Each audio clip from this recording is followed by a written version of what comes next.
Now, Zongo's and Inner Cities Minister Designate Alhaji Boniface appears to have his work cut out for him as he prepares to make his way there once he's approved by Parliament. Making his appearance on Wednesday before Parliament's Appointments Committee, Alhaji Boniface says some $50 million the Finance Minister indicated had been earmarked for his outfit may not be enough to satisfy the multifaceted needs of the more than 200 Zongos in the country. The Zongo's minister is however hopeful other sources of funding will filter in once they begin work. I have to be under the office of the president. But as I grew and I begin to stand on my feet, I believe simple economics will tell you that when you are maturing, now you can go and start on your own. The support to be given. That is why even from the outset I said the fund can only begin when it is with a ministry. But for now, I'll be charged onto the president's budget. When the president was introducing you and the vice president's other statement, they indicated some amount will be the seed money. Did I hear $50 million? That is the... I also heard something like that. I think about 50 or 52, but I thought it could have been more than that. I believe this is just a start because, like I said, the ministry, I've been made a minister. The ministry, the intention is there. But you know, you cannot just start. It's not like you being seeded off from a particular ministry. This is a new thing altogether. Inner city and Zongo development. And a fund is being created for Zongo development. Definitely, you know, even the NDPC, the plan, development plan for this term is just about coming to an end, 2017. So definitely by the next development plan with NDPC and Ministry of Planning, that is where we slot in the real details of the Ministry of Inner City and Zongo development. Alhaji Boniface also indicated there will be a collaboration between his ministry and that of Interior, Defense and National Security to curb crime in Zongo communities. The ministry will coordinate, collaborate and liaise with other ministries. There's going to be this intersectoral collaboration. Ministry of Interior, Ministry of Defense and National Security will be dealing with them. Secondly, there must be visibility of policing. If the visibility is there, the crime rate will reduce. If we are able to light up almost every slum area, every Zongo area, I believe the major activities that are carried out in the night will reduce. And also, when we begin to educate the people to get rid of the younger ones home early, I believe it will also help us. So this will take up the Ministry of Women and Gender and Social Protection, Ministry of Interior, Ministry of Defense, National Security, and other ministries that will collaborate with, and even with NGOs, and that will help mitigate this problem. Thank you. A group calling itself Concerned Youth of Northern Volta have given their backing to plans to split the Volta region. Addressing a news conference in Accra, the group said carving the Oti region out of the Volta region will solve the developmental challenges in the area. The northern part of the Volta region is predominantly occupied by the Guans, while the Ewe ethnic group is found mainly in the southern part. Spokesperson of the group, Idi Muhayuddin, indicated they would cooperate with the new Regional Reorganization Development Ministry to execute this project. If you go to the northern part of the Volta region, you would realize that we lag behind in terms of development. There are so many facilities we are lacking. Our roads are in an apologetic state. You just cannot come to terms with the fact that we belong to the Volta region. The vast disparity, disconnect, developmental, if you like, challenges confronting the region really is completely different from what pertains in the mid-Volta and southern Volta. That is one of the reasons. And more importantly, it is a call that our chiefs for the past 20 years have been making. And they ran out to the 2016 general elections when the various flag bearers visited the Northern Volta. Our chiefs repeated this call, and they both promised. President Nanado promised, then candidate did promise to create an OT region if he won the elections. And the same can be said about President Mahama. So when they won the elections, when the MPP won the elections, and they are making do with their promise, we realize that it's a welcoming news, and we are very much happy because it will inure to the benefit of the regions, because it's something. It's not for nothing that our chiefs have been calling for this over the years. Mr. Muhyiddin also said they were unaware of the existence of the concerned Volta region, another youth group which has voiced opposition to the split of the region. He, however, says his group will not relent in pushing for the agenda. Not going to end it here. This is just the first in a series of action we are going to roll out in the coming days. We intend to officially petition the Minister for Regional Reorganization, Honorable Damboche. Fortunately, yesterday he was sworn in. So it is not, we have intentionally scheduled to have this press conference today so that it will coincide with him taking over. So just yesterday he was sworn. So officially we'll visit him and we'll make known our concern. Fortunately, he has indicated that he's willing to collaborate and work with the people that matter, the stakeholders, and ensure that this thing is done peacefully. So we, as a youth group from Northern Volta, we are very much in support of this, and we are going to cooperate with the relevant government institutions and agencies to ensure that this thing comes to fruition for all the good reasons which we have indicated. Several schools in the central region are said to have resorted to finding alternatives to classroom teaching due to a delay in the completion of new classroom blocks for them. Some of the classroom blocks under construction have stalled for several years. One of the schools, our regional correspondent says, has been badly hit is Academy of Christ the King, a senior high school in the capital, Cape Coast. Richard Kojonyako reports a student study under canopies, a situation teachers and students say is affecting effective teaching and learning. It is Wednesday and schools are in session. Classes are ongoing, but for students of Academy of Christ the King in Cape Coast, a government-assisted institution, some students have to study under makeshift structures. In the case of Academy of Christ the King, the students have to study under canopies. Over here, 6 rooms of canopies have been erected by the school authorities to make teaching and learning go on. The same canopies serve as the dining hall of the students during time for their meals. Over 100 students are crammed under 2 rooms of canopies. While some fund themselves while lessons are in session, owing to the heat under the canopy, many other students are distracted because of where they are taking their lessons. The teachers in this school have to make do with temporary teaching boards placed under the scorching sun and have to shout on top of their voices in order for students to hear them. Despicable is the most charitable description one would describe the situation. The students of this school feel disappointed in the development. They share with Joy News the troubles they go through in their bid to be educated. When the sun shines under the tent, the heat just goes straight up to our body. It's so uncomfortable.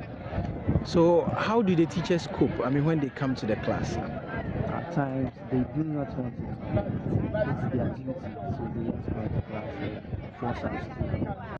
More times, because the place is very hot and we combine classes to study, which is not fair. The place is too small for a large class, about 100 students. It feels very tiresome because sometimes when we are about to study the course of it, all the 3 classes will have to combine themselves under this treatment. When that happens, the place becomes very hot and uncomfortable to sit. That way, when the teacher is teaching, you don't even have the chance to concentrate and understand what he's teaching. It feels very hot under it. When you're learning, sometimes you don't even feel comfortable sitting at the place. You feel like coming out of the canopy to a more comfortable place, because when the teacher is teaching, you see most people holding their fans, fanning themselves. The whole canopy is very, very hot. Yeah, it rained once, and then under the canopy was very uncomfortable. You see mud under everyone's sandals. Yeah, the whole class was total mess. It is not only under the canopies that students study in this school. Many of the students also study under uncompleted structures funded by the Parent-Teacher Association. Like many schools in the Central Region, there remain abandoned classroom blocks. Most of the classroom blocks started about 4 years ago under the GET Fund, but have been left unattended to. The contractors over the years have been complaining of non-payment of their contract sum, hence they abandoning the project. School authorities have remained tight-lipped because they've been barred by the GES from speaking to the media. Richard Kwejonyakon, Joy News, Cape Coast. Now, 2 out of every 1,000 residents of Menu Shed in the Sutifi district of the Brunahafo region are likely to develop cancer in the next 70 years due to high levels of arsenic, lead, mercury, and cadmium in their drinking water. A research conducted by the University of Cape Coast in collaboration with the Water Research Institute of CSIR attributed pollution of water bodies with the heavy metals in the Sutifi district to the mining activities of the Newmont Ahafo mine. Nestor Kafuya-Joma has more in this report. The research was sought to assess cancer and non-cancer human health risks associated with exposure to toxicants in water bodies in communities within the concession of Newmont Ahafo mine was done over a period of 6 months. Results from the study revealed pollution of water bodies in the area can be attributed to uncontrolled cyanide spillages and acid mine drainage. Additionally, levels of arsenic in most cases exceeded the World Health Organization's permissible guideline values, while concentrations of lead and cadmium were found to be within the recommended guideline value.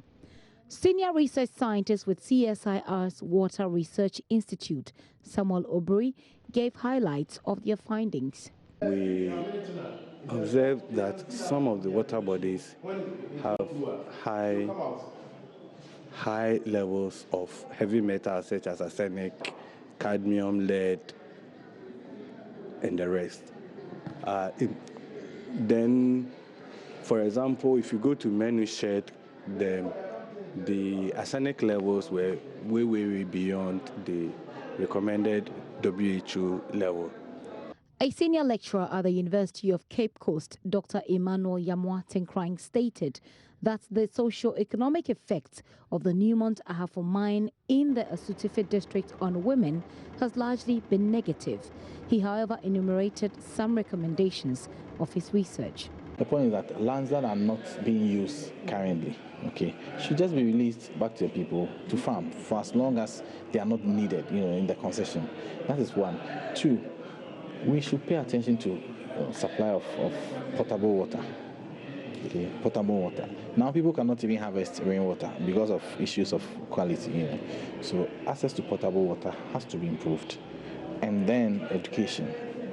People should be encouraged to go to school and they should stay in school. Associate Executive Director of the Wasa Association of Communities Affected by Mining, WACAM, Hannah Owusu Kranting, said the research will alert stakeholders and policymakers to refocus on ensuring responsible mining across the country. What is also happening is that water, as we know, has become a major casualty of mining activities, which is an established fact. But you can't go about saying that, yes, your water is polluted and leave it hanging. Now, what is new about this is that, yes, if water is polluted, if the environment is polluted and you ingest the water, what happens to the human being? So we want to establish that correlation and make sure that anybody who picks the research document, especially if we are living within the community, would be informed enough to make demands on government and then the industry to do things right. The research report was launched at Kenyasi No. 2 with the help of some officials of the Asutifi District Assembly and the District Health Directorate. Nestor Kafuya-Joma's report for Joy News. Watching Joy News Prime, we're taking a break. We have more stories coming up thereafter. Stay tuned.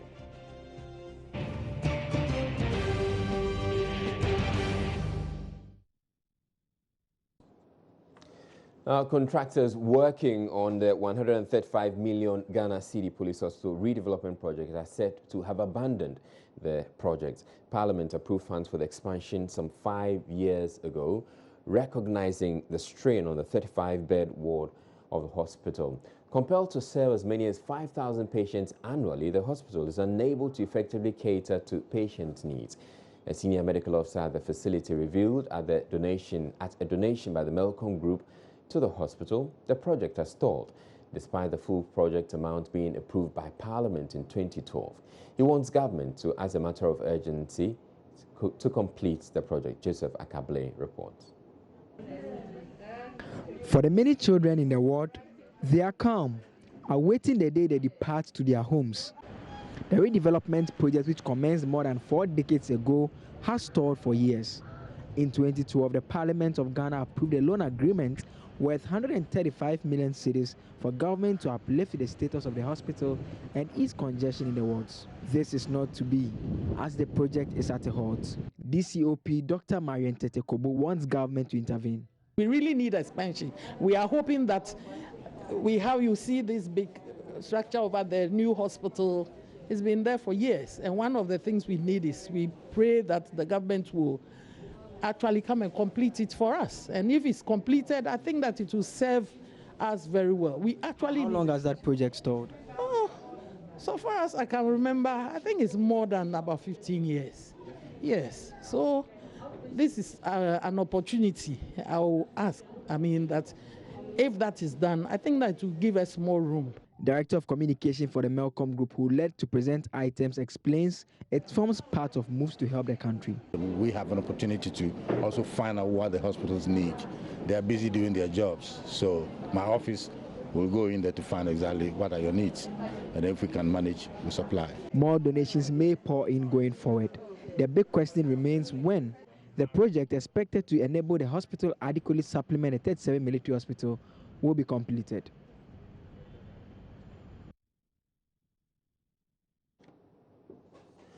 The Ghana Journalists Association President Athol Moni says he's disappointed with the police's handling of investigations into the death of editor of the Daily Telegraph, Bismarck Beverly. Mr. Beverly died last month after he was knocked down by a speeding vehicle in front of the Kaswa police station. The GJA president says the Inspector General of Police has been petitioned over the incident. He tells Joy News' Ifwa Evans Chinri they will not rest until they have provided answers to questions about Bismarck's death. We've gathered that he was knocked down together with the policeman, and a vehicle came to attend to the policeman, and Bismarck was abandoned on the roadside. So it took a good Samaritan to rush him to hospital, but it was just too late. And we sounded the police up to the necessity to investigate what happened. We waited for some time, and still we didn't get a response. So we started to take it up with the IGP. So we personally went there and handed over the petition, and were asked to write a statement, which we did. There's this perception out there that the GJA is a soft-neck organization. We don't push for things to happen. So you think that has affected, cases that you've dealt with in the past, and you think it will have an effect on the petition that you presented to the police as well? So it will depend on the ferocity with which we attach to the pursuit of this case. And as I said, we are in the dispensation of rule of law. So ours is to raise the issue, petition, and it's up to the investigative apparatus to go to the bottom of the case, and those who are found capable dealt with. And we cannot arrogate to ourselves the powers to prosecute. It is the duty of the police to first investigate and then refer the matter to Attorney General, which has the prerogative to prosecute or not to prosecute. So even though we have all the arsenals to make the loudest noise and to pursue this case to its logical conclusion, sometimes we are so many things. There are so many intervening factors and sometimes we don't come to the public to say them. Okay, so you believe this is an unjust death? That is so. That is surely, yes. We believe that those deaths could have been prevented, and from what we are hearing and from the piece of evidence we have, the policeman was struggling with this guy, with a driver, and the driver carelessly killed, knocked down the policeman and our Bismarck. And Bismarck was left to his fate while the policeman was giving expeditious attention. So that's a clear case of injustice. So we believe this alone should serve us as a weapon to fight our case. Okay, but so have you heard from the police? I was at the police headquarters today to do a follow-up. I was asked to make a statement, which I did.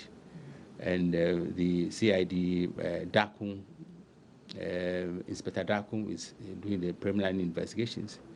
And he promises to call me.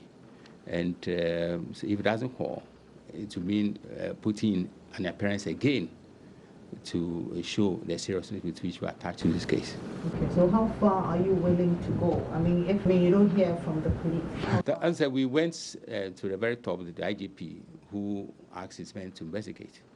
So meanwhile, Kaswa Police was handled, as I said, we're not happy with the rate of progress. So we decided to take it up at the headquarters. So the headquarters approach was to go to the IGP, who asked Inspector Daku to do the investigations. So based upon the findings of the investigations, we will act. President Akufo-Addo was assured his government will continue a process initiated by his predecessor, former President Mahama, to revive gold mining firm Anglo Gold Ashanti in Obuasi.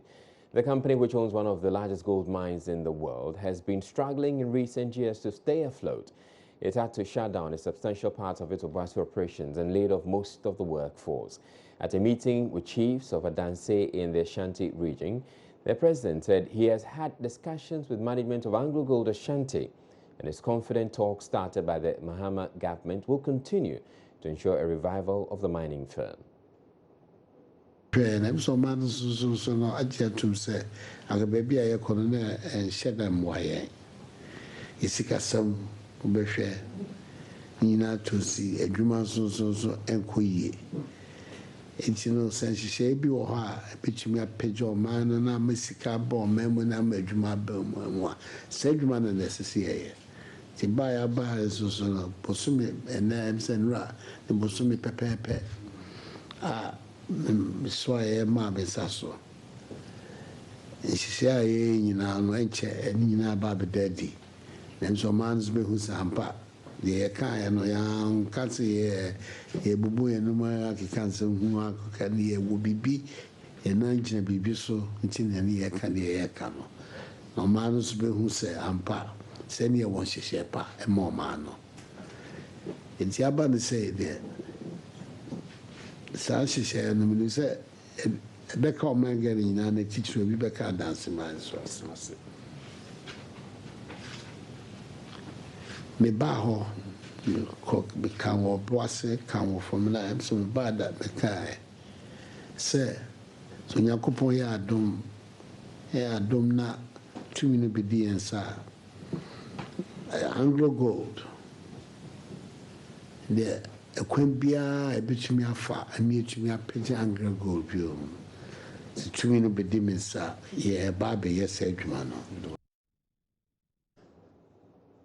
Chief of Adanse Opeja Kotre Bonsrai Free pledged the support of the traditional area to the government.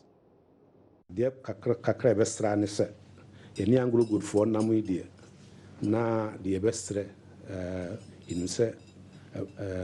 Jobs na yedinam party the jobs no na Anglo Gold nso no na betem fi kakra ni no akofom kakra na menim se bia omunmu di nkita ho na yenso no yenkwala no ho anu ye adwuma omu restructuring exercise no e affecting kwala no bebre nenti no enim se ebra me ba e be mfi miensa mo ani no metese ni abanda da no di nkita ho na said tete no ansie bia na wo mu won nsem krankra bi nso a how on 5 PA issues, Nema, the piano, no meeting it home.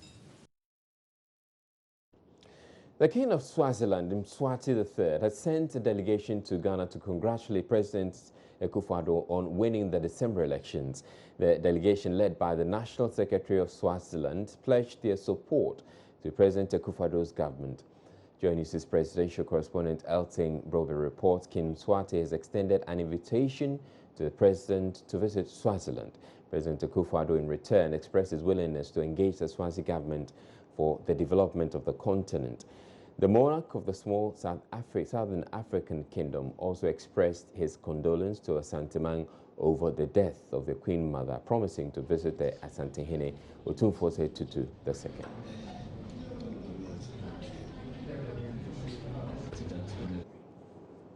We're taking a break now. We'll bring you business news next.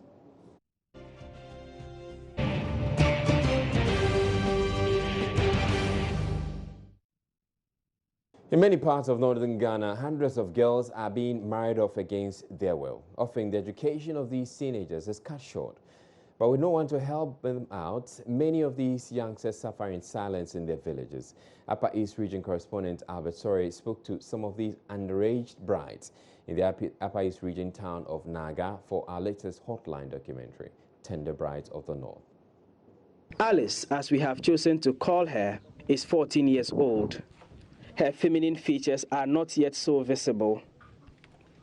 In the blue jersey she is wearing over a green pair of shorts, Alice can easily be mistaken for a young boy if one is looking at her from the back. The innocence on her face and the shyness with which she narrates her story to Joy News prove only one thing. Alice is a child, and there is nothing about her that should make any man want to take her as a wife. But when Alice paid her elder sister a visit at Du in the northern region, she was forcibly taken by some unknown men to a house where she was being held, ostensibly because she had been taken in marriage. We came back from the farm and heard that someone was launching his music, so my elder sister and I went to the venue. While we were there, some young men came and forcibly took me to their house.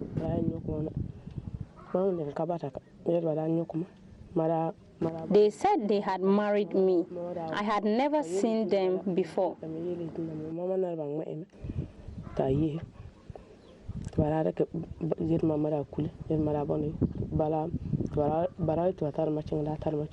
Alice was made to return to her sister's house the very day she was taken. This was because she refused to eat anything her abductors gave her. After moving back to her sister's house, Alice knew that she was no longer going to be subjected to the ordeal of living as a wife at that tender age. But that was not to be. A few days later, Alice was taken again by these same young men when she went to fetch water from the community borehole. This time, the escape was easy because the man who had been asked to keep an eye on her was asleep. She ran back to her sister's house and immediately packed the few clothes she had and ran back to Naga where she had come from. But Alice's troubles were still far from over because her abductors would not so easily give up. They came here and said they had spoken to the chief and he gave them permission to come for me because I don't go to school and I am not married. According to them, the chief said he will send someone to come and talk to my mother so they can take me away.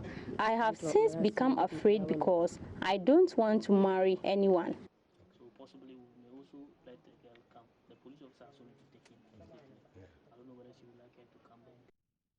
Now, the full documentary, Tender Brides of the North, airs tomorrow at 8:30 a.m. on Joy FM Super Morning Show, and then next Monday at 6:30 p.m. on the Joy News channel on Multi TV. Meanwhile, the Minister Designate for Zongos and Inner Cities Development, Alhaji Boniface Boniface, has attributed forced marriages of teenage girls in the northern part of the country to poverty.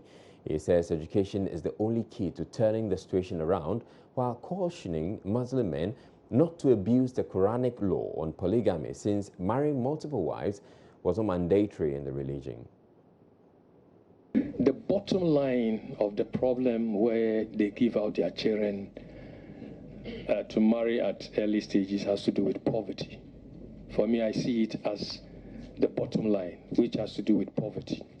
Now, if we put much emphasis on education and the care child is given the scholarship, is assisted to go to school, no one will be prepared to bring out the child at that age. Because, first of all, what we need to do is to get almost everybody who goes to school well registered. We keep records of such people.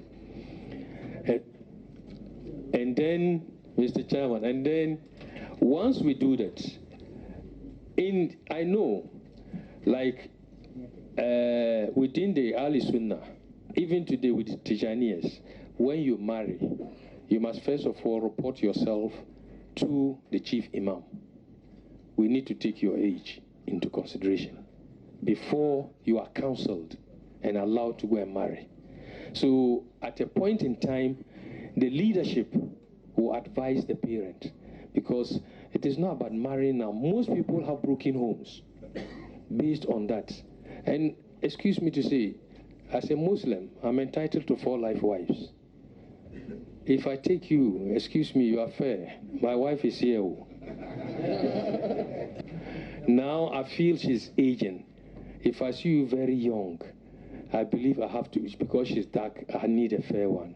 If I take a big one, I need a slim one. These are some kind of abuses. But even the Quran tells us that provided you can maintain justice, if you can't marry one.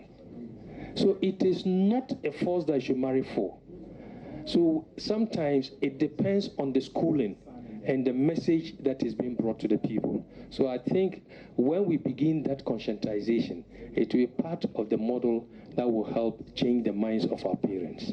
Thank you, Mr. Chairman.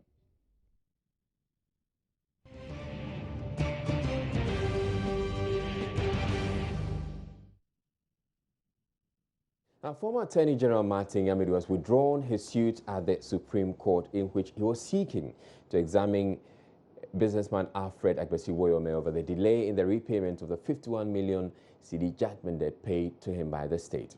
According to the former AG, his decision to withdraw the suit was due to the change of government and the assurance by the new Attorney General to retrieve all judgment debts wrongfully paid to individuals.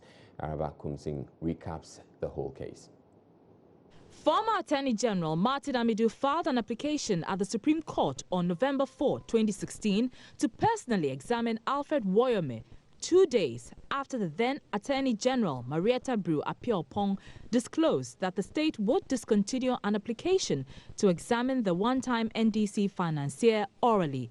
Mr. Amidu had alleged that the AG had discontinued the case because President Mahama personally gave an order. According to him, information available at the time to him indicated that Mr. Woyome had threatened to disclose to the court the names of all NDC and government beneficiaries of the judgment debt, hence the government's decision to backtrack. But this was fiercely denied by the then President Mahama, who explained the AG's department took the decision because it was considering a possible settlement with Mr. Woyome. This Woyome case came, like you said, a Supreme Court judge, this thing was given. The Attorney General, this is one case that has taken the Attorney General's time, you know, and she has pursued this case relentlessly.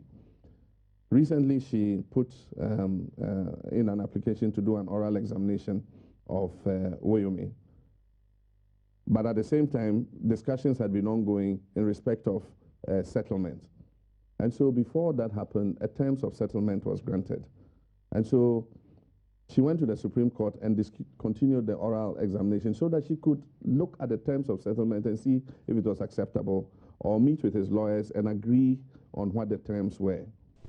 Well, that was not enough for Mr. Amidu, who insisted the nation ought to know how the monies paid to Alfred Woyome were spent.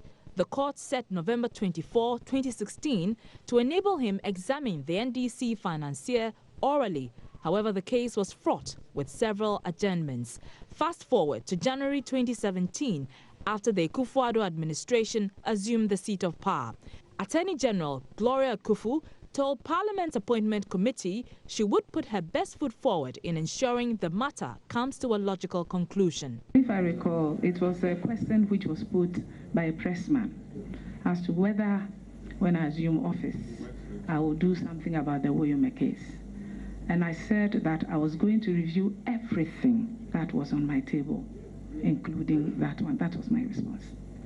With the perception of political interference in the Woyome matter out of the way for the new Attorney General, Ghanaians will be keenly watching the steps she will take to retrieve the 51 million judgment debt her predecessor failed to reclaim.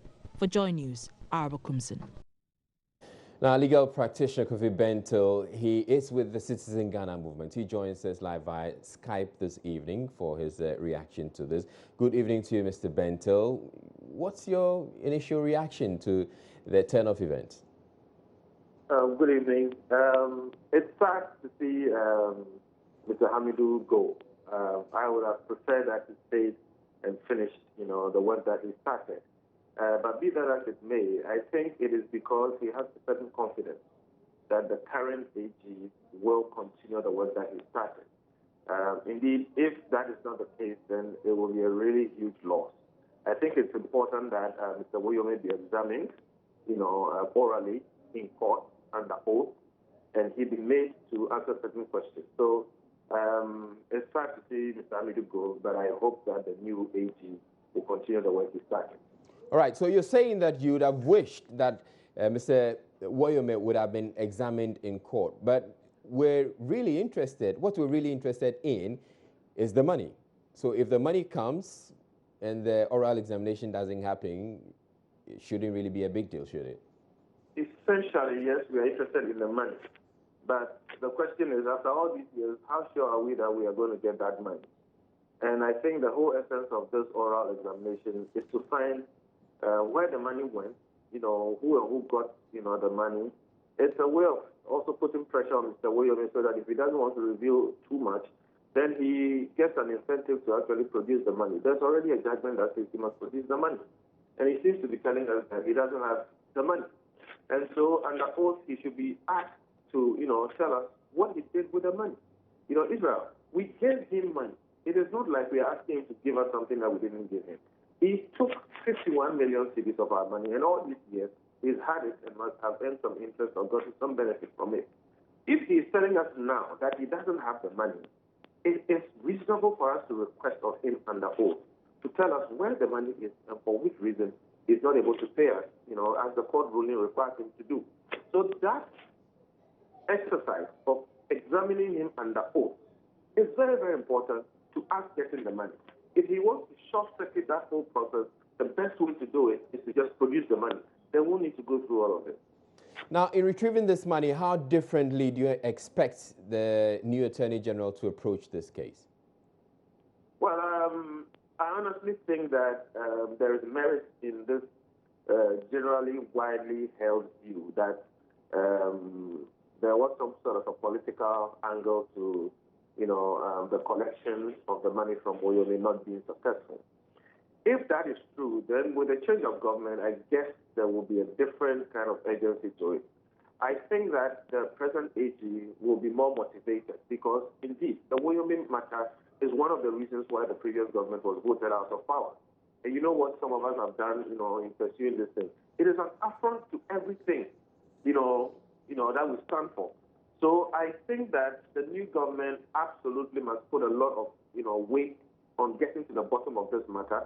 And to that extent, therefore, it should be one of the most important things that the new AG must address herself to. And I have no doubt that she is able to do it and that the team that they have put in place can, at least put Mr. Woyome under pressure and also get information that is relevant to recovering the money so that we can move from this chapter. It's been too long, it's been too painful, and it's not explainable what is going on. What if, Mr. BENTIL, this new AG is unable to retrieve the money? Well, you see, Israel, there's already a judgment. So when you talk about unable to retrieve the money, that is again why the oral examination is necessary. Mr. Woyome has to produce the money. Otherwise, he has to convince us that for some reason he's become a pauper. Okay? And then we'll take it from there. As of right now, he has not been able to tell us why he cannot pay back the money that he illegally took from us, as declared by the court. So I think the AG should do her job as the AG in law, and every effort of the state must be brought to bear to execute that judgment against Mr. Woyome. And again, it is not like we are asking him to pay money that he has to generate. He actually took the money from us. So what did he do with the money over this time? So Israel, for me, I think the AG's job is not to go and physically get the money from him, but make sure that everything is done to put Mr. Woyome under all the pressure that the state can bring to bear so we can recover that money that we paid to him illegally. All right, thank you very much, Mr. KOFI BENTIL. KOFI BENTIL is a legal practitioner, and he is with the Citizen Ghana movement as well. Staying with the court, the Supreme Court has set April 26 as the date to deliver judgment on the case in which two people have sued government over the acceptance of two former Guantanamo Bay detainees. Margaret Bamford and Henry Nana Boakye won the Supreme Court to declare that then President Mahama acted unconstitutionally by bringing the two into the country.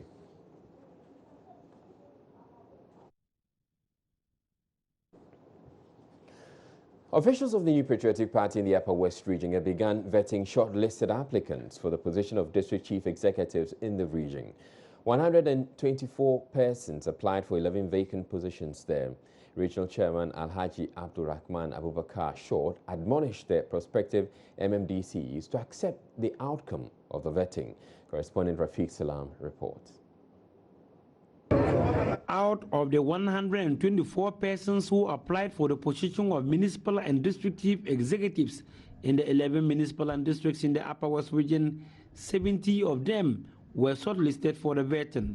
They included some former district chief executives, former parliamentary aspirants, and 6 women. Due to the huge number, the aspirants were therefore divided into a group of 2 and scheduled to appear on Tuesday and Wednesday respectively. So today's vetting was for the aspirants from the Sisala East, the Fema Buse Isa, Jirapa, Lambuse, Wa East, and the Dukaleo districts. Upper West Regional Secretary of the MPP, Hafiz Bin Sali, spoke to Joy News about the specific areas they would be quizzing the prospective DCs on. If the person is qualified to be a member of parliament, then that person will be considered. We also look at good character, how the person has conducted himself or herself in the constituency, and as to whether the person can also mobilize people in the constituency to embark on development. Those are the things that we are looking at. Not forgetting the fact that the person must also be a disciple of Nana Akufo-Addo. The person must be somebody who buys into Nana Akufo-Addo's agenda. Upper West Regional Chairman of the New Patriotic Party, Alhaji Abdurrahman Abubakar Short, before the start of the vetting, appealed to them to accept the outcome of the vetting for the betterment and growth of the party. So we expect that those of you who have put up yourselves to be considered, you must be people who are capable, who are committed, and prepared to sacrifice for the party, not for our own selfish interests. And you all know that almost everybody here is capable of being the district chief executive, but the seat is only one seat. So, my sisters and brothers, if it falls on anybody, let us all come together and support for the growth of the party. Some of the prospective DCEs shared their thoughts on why they want to hold the top jobs in their districts. Make sure we bring development close to the people by improving the living standard of the people in the districts. And the constituency has been lacking behind in several ways. And I think that if I become a DC, I should be able to resources available to pull out the development to certain standards. But we produce a lot of food, and yet when it comes to farming season, the like the farm input, let me put it that way, it comes in and at the end of every year they run harvest. So I want to become DEBT and then to help my people out of this problem. Reporting for Dway News, Rafiq Salam. Wow. Some constituency executives of the New Patriotic Party in the Sola Tuna Kaba constituency of the Northern Region have criticized the selection process for the area's DCE. At a news conference held at Sola, Deputy Secretary of the party, Adamu Jedua, spoke of attempt by some people to handpick persons and forward their names to the presidency for consideration. He warned this could lead to tension and chaos in the district. Upper West correspondent Rafiq Salam this time report from Sola in the Northern Region. The press conference, which was heavily attended by some current executives and supporters of the New Patriotic Party in the Sola Tuna Kalaba constituency, raised red flags regarding the breach of the guidelines set up by the party to select people for the position of district, municipal and metropolitan chief executives in the country. According to them, they have seen ample evidence attempts by the first vice chairman of the constituency and personal secretary to the MPP Northern Regional Chairman, James Bawaliri and Moses Chibri respectively, to unpick and impose on the district names of DCE applicants for consideration by the presidency. Adams Jedua is the deputy constituency secretary of the Solotuna Kalaba constituency. The selection of the 3 persons per the guidelines was to involve all executives who are not interested parties and all council of elders, but strangely in our case, it was hijacked by the secretary who also happens to be an applicant and 3 others. What is even more worrying is when some members of the executives in the persons of Mr. Suleimana Musa, research officer, and Mohammed A. Kwama, deputy secretary, wanted to know those who were the shortlisted nominees. They denied them and said they were not part of the decision-making body. Meanwhile, at a meeting in Tamale on the 1st of February 2017, over the process, the secretary was categorically directed to stay away from interfering with the process by the regional chairman, yet he, with the convenience of Mr. Moses Chebere, disregarded it and went ahead to present the names. Not only that, the same group hijacked the process in the selection of persons as appointees to the assembly and never consulted all the executives nor opinion members, but hijacked their favorites. The constituency executives view the move as an affront to the guidelines of the selection process and warned if they are not called to order, the repercussions of their selfish move will be disastrous for the party.